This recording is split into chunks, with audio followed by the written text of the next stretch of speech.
오늘은 잘못된 시작이라는 제목으로 함께 말씀을 생각해 보겠습니다. 지금 열왕기상 우리가 계속 살펴보고 있는데요.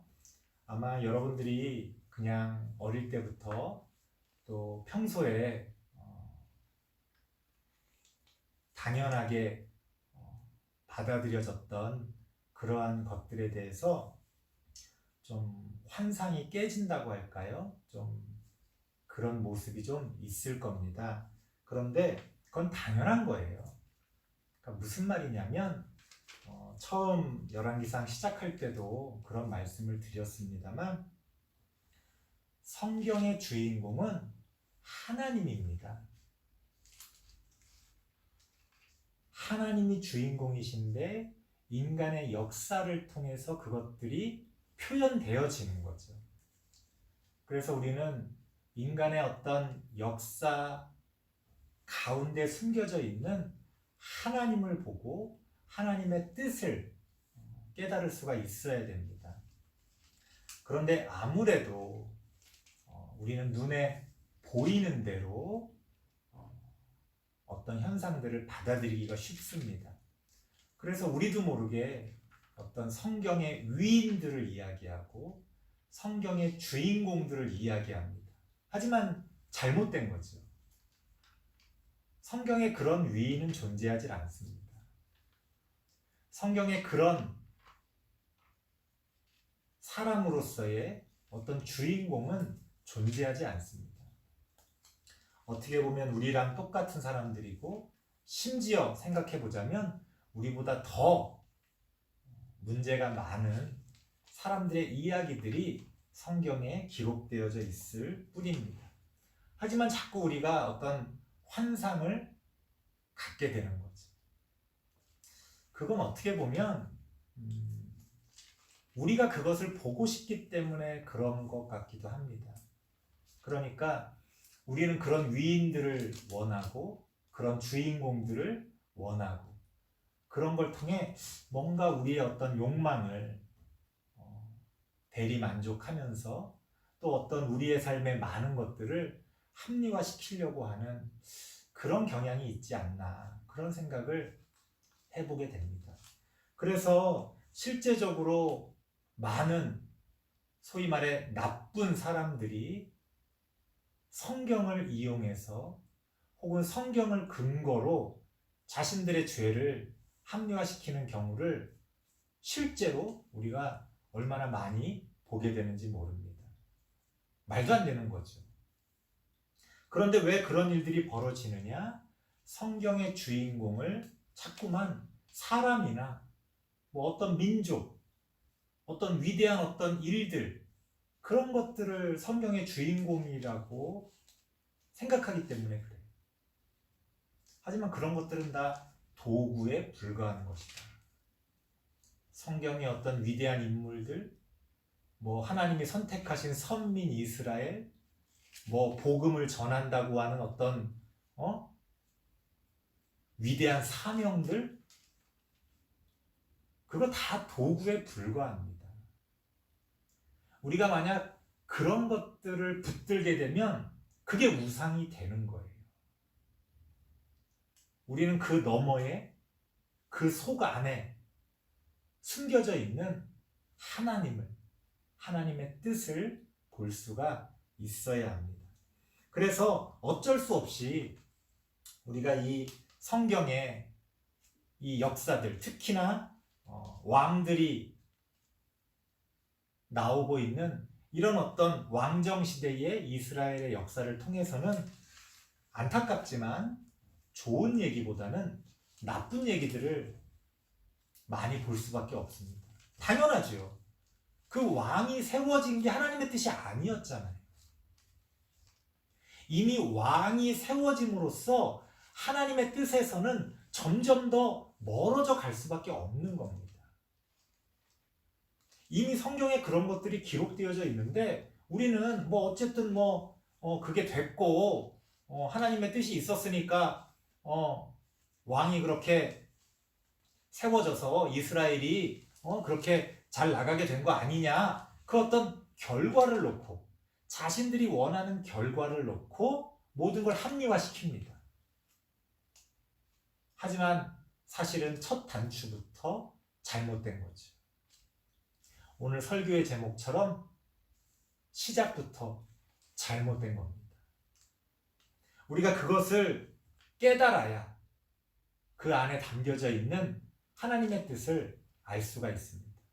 그래서 오늘도 안타깝지만 우리의 환상을 좀 깨뜨리고 좀 부정적인 그러한 내용들에 대해서 말씀을 드리지 않을 수가 없습니다. 솔로몬, 우리가 기억하는 지혜의 왕, 다윗 이후의 왕이 되어져서 이스라엘을 반석 위에 굳게 세워놓고 정말 이스라엘이 그 나라가 하나님의 선민, 그 민족이 그 당시 세계 가운데 잘 나가게 만들었던 그 위대한 왕. 우리는 그렇게 솔로몬을 기억하고 있을지 모르지만 실제로는 아니었다. 아니었다고 해서 무조건 나쁘게만 말씀드리고 싶지는 않습니다만, 하지만 아무리 눈을 씻고 찾아봐도 우리가 어릴 때 그냥 동화처럼 들었던 그런 솔로몬 왕은 너무나 먼 이야기고 실제로는 하나님에게서 점점 더 멀어져가는 그러한 당시 이스라엘의 모습을 솔로몬을 통해 바라볼 수 있게 됩니다. 지난번 설교에서 다윗이 유언으로 솔로몬에게 이러이러한 놈들은 용서하지 말고 다 알아서 죽여라. 이런 어떤 이걸 유언이라고 해야 될까요? 살인 청부라고 해야 될까요? 그런 어떤 진짜 무슨 조폭 같은 그런 모습을 우리가 살펴봤습니다. 자, 그건 다윗의 이야기였고, 그럼 솔로몬의 선택은 어떠했느냐? 다윗은 그런 생각을 가질 수 있지만 나름 솔로몬을 위한다고? 솔로몬은 지혜의 왕이니까 그러한 다윗의 말을 따르지 않고 자신의 길을 갈 수도 있는 거 아니에요? 하지만 다윗이 죽은 다음에 솔로몬의 시작을 보면 안타깝게도 그 잘못된 시작의 모습을 우리에게 보여주고 있습니다. 첫 번째 보면은요, 솔로몬 대신 아니죠. 자기 입장에서는 당연하게 자신의 차례라고 생각했던 그 왕의 자리에 앉으려고 했던 아도니아.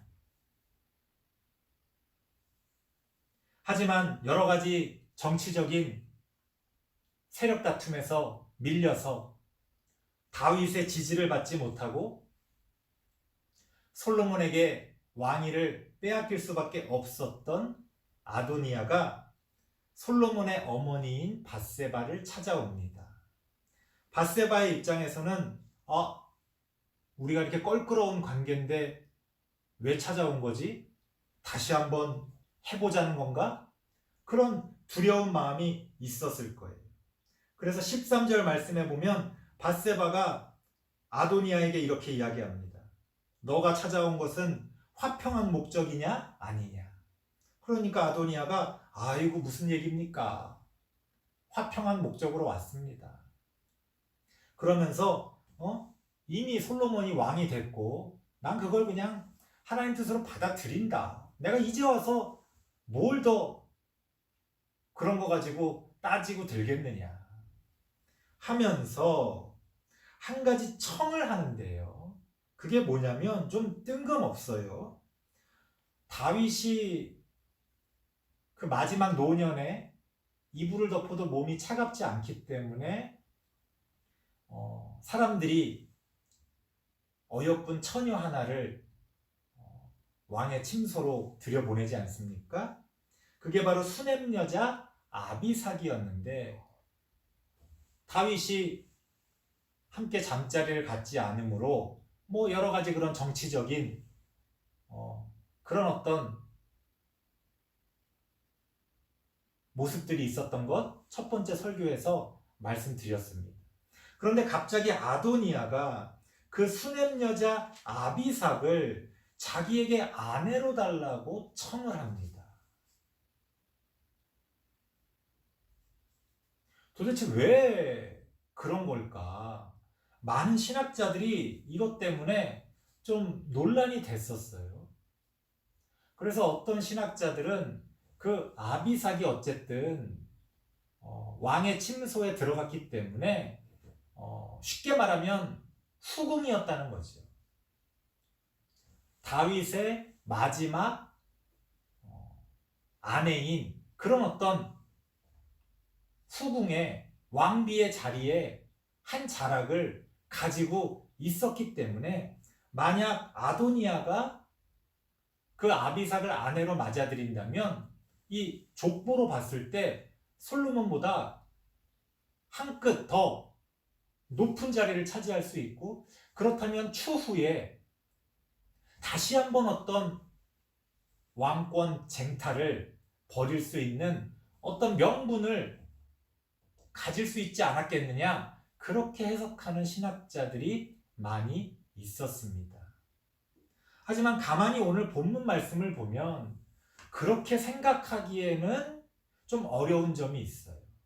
왜냐하면 아도니아가 아내로 그 아비삭을 달라고 그러면서 뭐라고 이야기하느냐? 왕도 당신의 청을 거절하지 않을 것이고 그리고 당신도 내 청을 거절하지 마옵소서 뭐 이런 이야기들을 하는 걸 보면 충분히 들어줄 수 있는 청 아니냐? 이렇게 꽤 당당하게 이야기하고 있는 걸 보고 있습니다. 솔로몬이 밧세바가 그런 아도니아의 어떤 꼼수를 몰라서 그 달라고 하는 그 여인을 그저 덥석 내주겠습니까? 그러니까 아비삭이라는 것은 사실 무슨 그런 대단한 정치적인 어떤 권력의 핵심으로 생각할 수가 없는 거예요. 실제로 다윗이 잠자리를 같이 하지 않았다는 표현에서도 우리는 알 수가 있습니다. 그럼 아도니아는 왜 좀 뜬금없이 갑자기 그 여인을 자신의 아내로 달라고 그랬느냐? 왜 그랬을까요? 여러분, 역사의 어떤 모습들을 보면요, 때로는 너무나 어이없는 이유로 어떤 일들이 벌어지는 걸 보게 됩니다. 우리 생각에는 뭔가 좀 깊은 뜻이 있었겠지? 아니요. 어처구니 없는 뜻으로, 어처구니 없는 이유로, 그저 우연히 어떤 역사가 이루어지는 걸 종종 보게 됩니다. 아비삭은 다윗 왕에게 바쳐질 정도로 전국적인 그런 미모를 자랑하던 아마도 그런 어여쁜 여인이었을 겁니다. 아도니아는 그저 어떤 정욕을 이기지 못하고 그 아비삭이 너무나 갖고 싶었던 거예요. 내가 왕위까지 뺏겼는데 이제 나한테 남는 게 뭐냐? 내가 저 여인이라도 취해야 되겠다. 사실은 별 뜻 없이 그저 자신의 어떤 권력에 대한 욕망은 이제 사라져 버렸으니까 내가 이제 육체의 욕망이라도 채워야 되겠다. 어떻게 보자면 지금 왕권을 뺏기고 정치적으로 보자면 목숨이 왔다 갔다 할 수 있는 굉장히 불안정한 상황에서 너무나 어리석게도 그저 그 한 여인에 대한 정욕을 이기지 못하고 아비삭을 요구하게 되는 겁니다. 문제는 뭐지요? 솔로몬이 어머니를 통해서 그 아도니아의 청을 듣자마자 버럭 화를 내면서 차라리 내 왕위도 갖다 바치시지요. 그러면서 이 아도니아의 행태를, 그 어리석은 행태를 역모로, 반역으로 받아들입니다. 왜? 어쨌든 겉모양으로 보자면 왕의 침소에 들어갔던 여인을 달라고 하는 거니까, 삐딱하게 보자면 이거 뭐지? 다시 한번 해보겠다는 건가? 라고 생각할 수 있는 거지. 관대하게 보자면 그래, 그 여인이나 갖고 떨어져라, 이렇게 생각할 수도 있지만, 그 지혜로운 솔로몬이 이 기회를 놓치겠습니까? 사실 아도니아를 죽이는 건 솔로몬의 유언에도 있질 않았어요. 하지만 계속 눈에 가시였겠죠. 아도니아를 아직도 지지하고 있는 세력들이 있진 않을지, 왕이 되고 나서도 아마 불안한 마음이었을 겁니다. 그래서 보통 우리나라 조선왕조 시대에도 왕이 된 다음에 다른 왕자들을 다 이런저런 이유로 숙청하는 경우가 많이 있지 않습니까? 안 그래도 눈에 가시였는데 뜬금없이 왕의 침소에 들어갔던 여인을 달라고 하니까 솔로몬의 입장에서는 옳다구나, 잘 됐다, 울고 싶은데 뺨 때리는 그런 격으로 그 일을 핑계로 아도니아를 죽이게 됩니다. 사실 우리가 생각하는 지혜로운,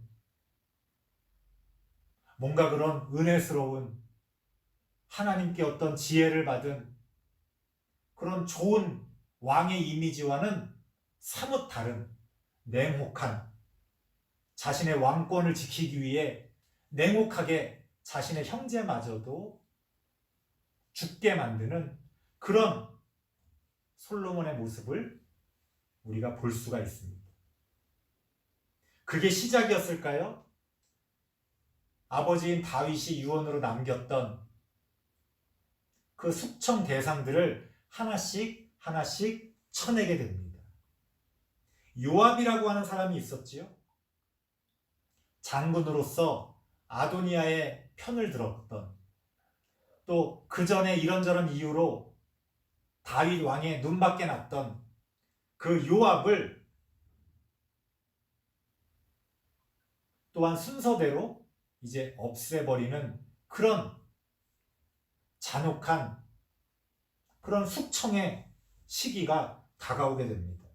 요압은 이제 그것을 눈치채고 28절 말씀에 보니까 여호와의 장막으로 도망하여 제단 뿔을 잡으니 이는 그가 다윗을 떠나 압살롬을 따르지 아니하였으나 아도니아를 따랐습니다.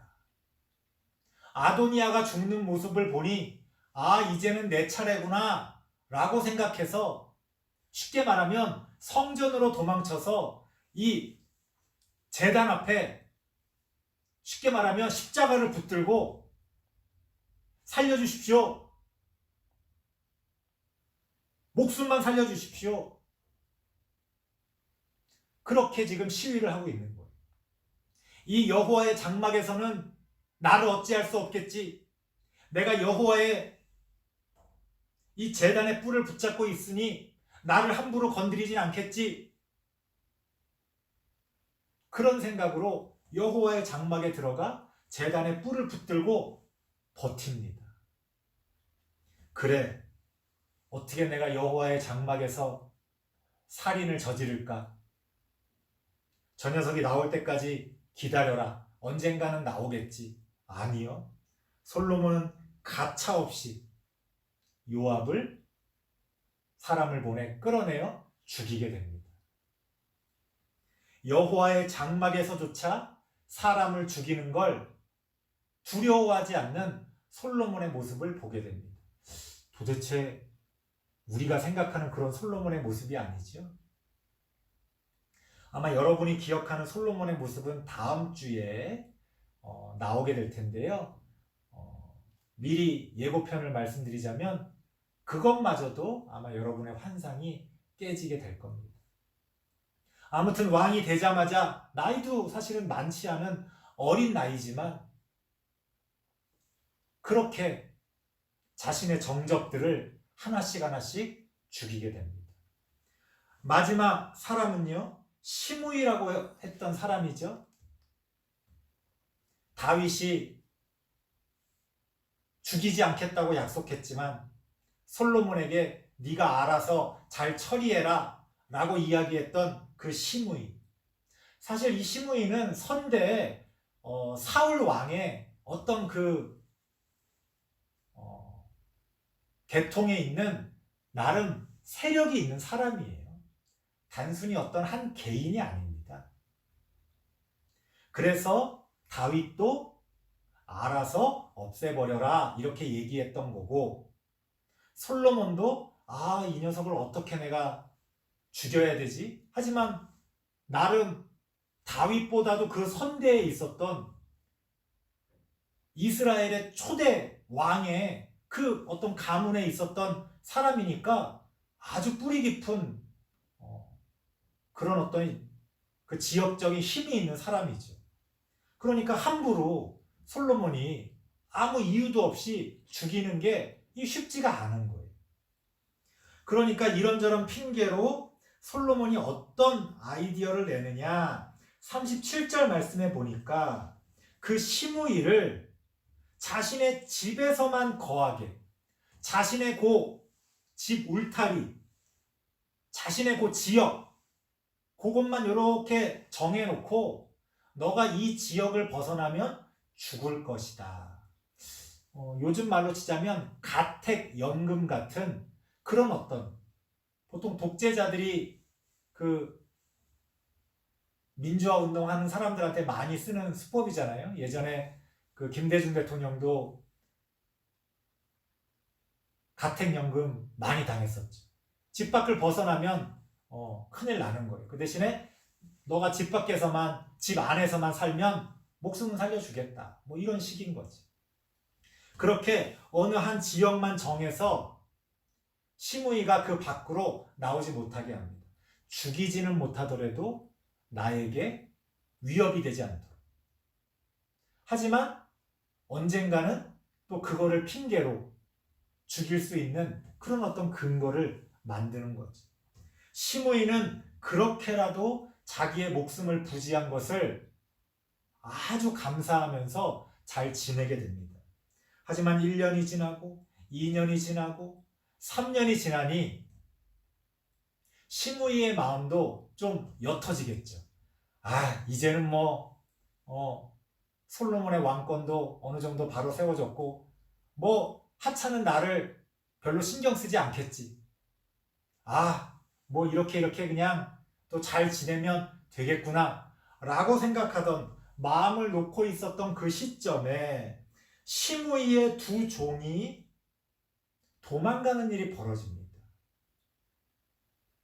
고대 사회에서 노예가 도망치면 그걸 자신의 재산이라고 생각하기 때문에 끝까지 잡아다가 벌을 준다거나 다시 끌고 와서 일을 시키는 일들이 많았습니다.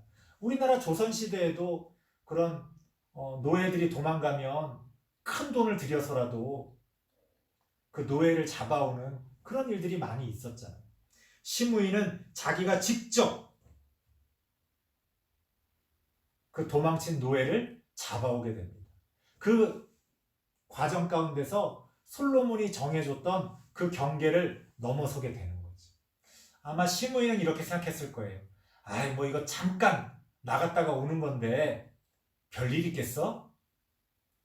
하지만 시므이가 그렇게 솔로몬이 정해줬던 경계를 넘어갔다 왔다는 게 솔로몬의 귀에 들어가게 됩니다. 성경을 보자면 어떤 사람이 그냥 그렇게 알아다가 솔로몬에게 말해준 것처럼 이야기하지만 그럴 리가 없죠. 하필 그걸 누가 봐서 우연히 솔로몬에게 정해줍니까? 3년이 넘도록 시므이가 그 경계를 넘지는 않는지 솔로몬이 사람을 시켜서 지켜보고 있었던 거예요. 지독하죠. 그 한 사람을 잡기 위해 한 사람만 그것을 지켜보고 있었겠습니까? 그 경계가 넓은데 엄청난 조직을 동원해서 그 시므이를 지켜보고 있었다는 거예요. 왜? 시므이를 죽이기 위해서. 그런데 그 때가 온 거죠. 솔로몬이 그 일을 핑계로 시므이를 잡아다가 죽이게 됩니다. 끈질기게 자신의 정적을 끝까지 추적해서 잡아다가 죽이게 됩니다. 이게 솔로몬의 모습이에요. 우리가 알던 그런 지혜로운 위대한 왕의 모습은 찾아볼 수가 없죠. 특히나 이때는 솔로몬이 20대 초반의 젊은 나이일 때입니다. 하지만 솔로몬의 그 왕권은 이렇게 다른 사람을 용서해주고 은혜를 베풀어주고 그렇게 하나님을 따라가는 것이 아니라 세속의 다른 왕들처럼 잔혹하고 냉정하고 때로는 비열함도 마다하지 않는 그러한 모습을 보여주게 됩니다. 그렇게 솔로몬의 시작은 잘못 꿰어진 첫 단추처럼 잘못 시작되게 됩니다. 여기서 사실은 솔로몬의 말년이 어떻게 될지 이게 이제 복선 같은 거예요. 우리는 이미 알 수가 있는 거죠. 솔로몬이 뭔가 잘못 시작됐구나.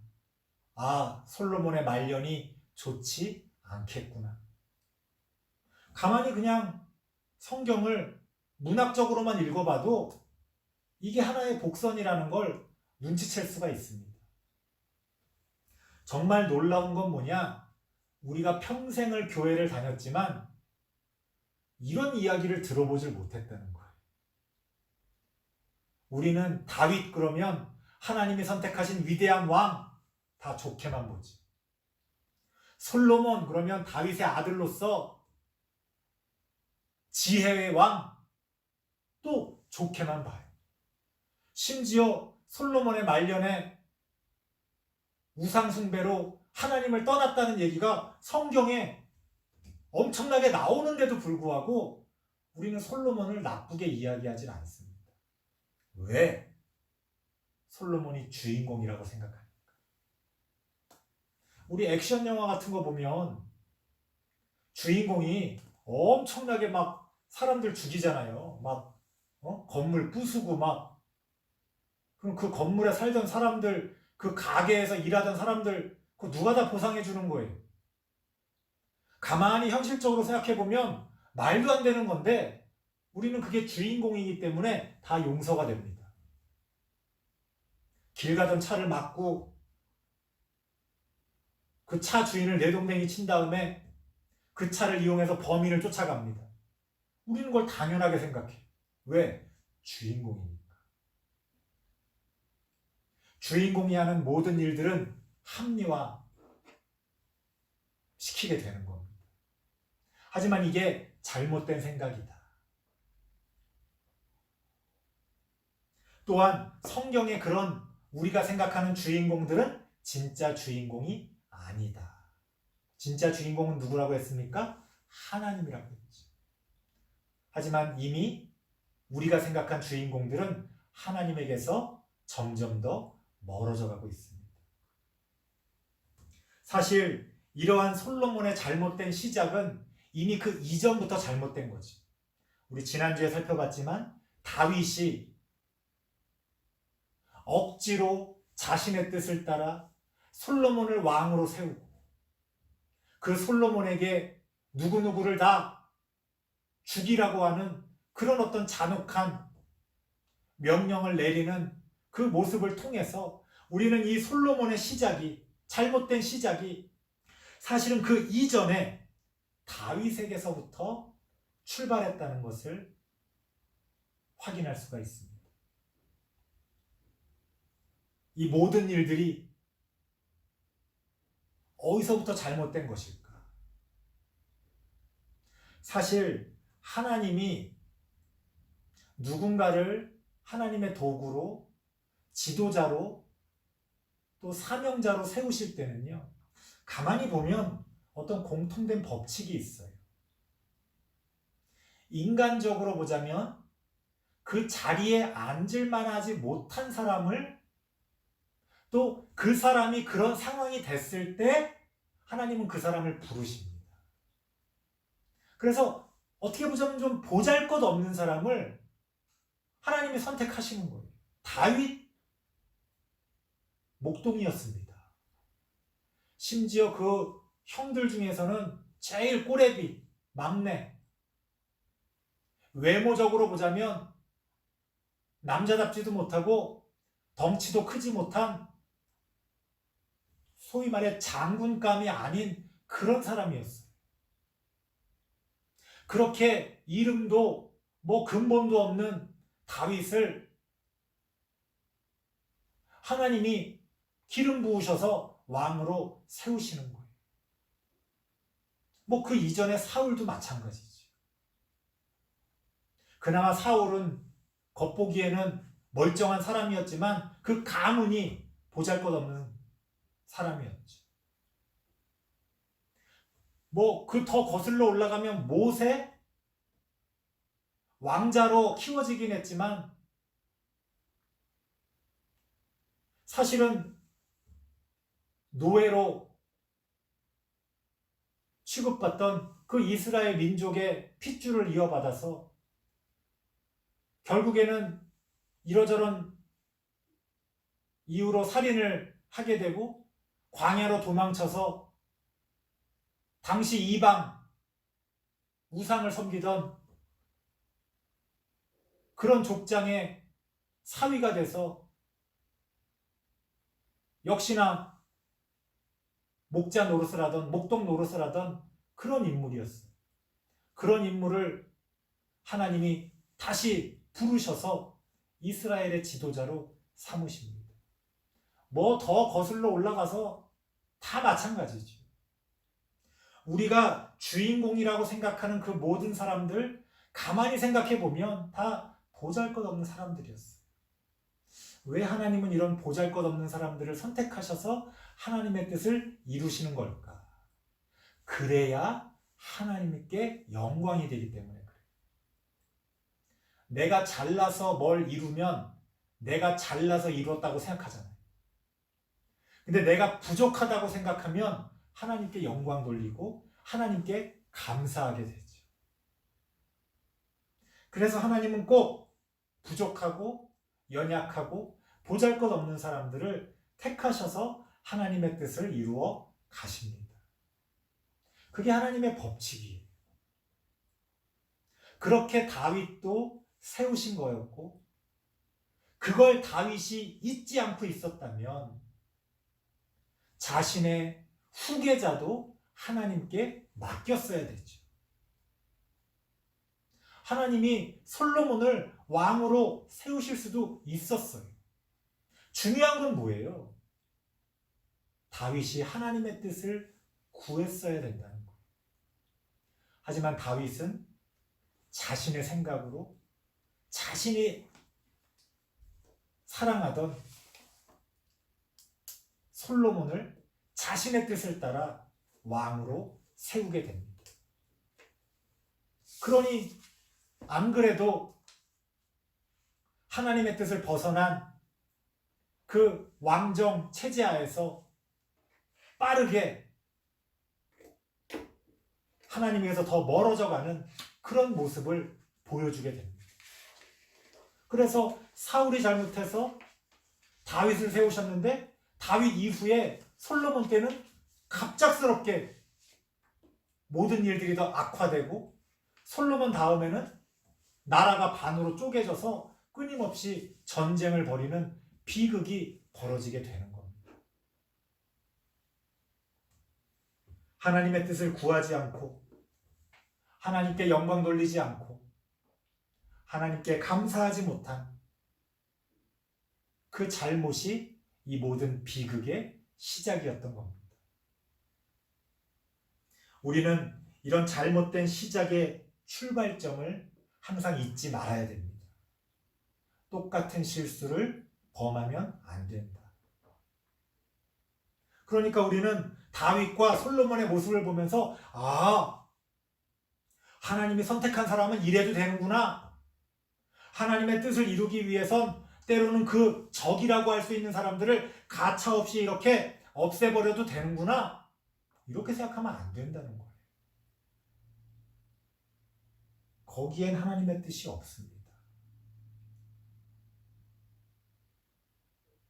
우리는 그 잘못된 시작을 막기 위해 그 출발점에 우리가 그 출발점에서 어떤 실수와 죄악을 범하고 있는지 다시금 돌이켜봐야 됩니다. 우리의 시작은 어떠한지, 우리의 출발점은 어떠한지. 사실 너무나 간단해요. 하나님을 의지하고 하나님의 뜻을 구하고 하나님과 함께 그 길을 걸어가면 되는 거죠. 너무나 단순한 그 믿음의 길이 사실은 너무나 어려운 길이 돼버립니다. 왜 그럴까요? 우리의 욕심과 우리의 욕망이 거기에 머물질 못하는 거예요. 거기에 만족하지 못하는 거예요. 하나님이 나와 함께 한다는 게 그게 뭐? 내가 가난하고 힘없고 사람들에게 무시당하면 하나님이 나와 함께해도 싫은 거예요. 우리는 성경을 보면서 하나님이 함께 하심으로 좋다 라고 말하는 그 근거가 뭐냐면 하나님이 함께 하시니까 내가 승리를 하고 하나님이 함께 하시니까 내가 왕이 되고 하나님이 함께 하시니까 내가 모든 일들을 이루고 사실 잘 되니까 내가 원하는 걸 얻을 수 있으니까 하나님께 영광 돌리고 감사한 거지 안 돼서 하나님께 영광 돌리고 감사하지 않아요.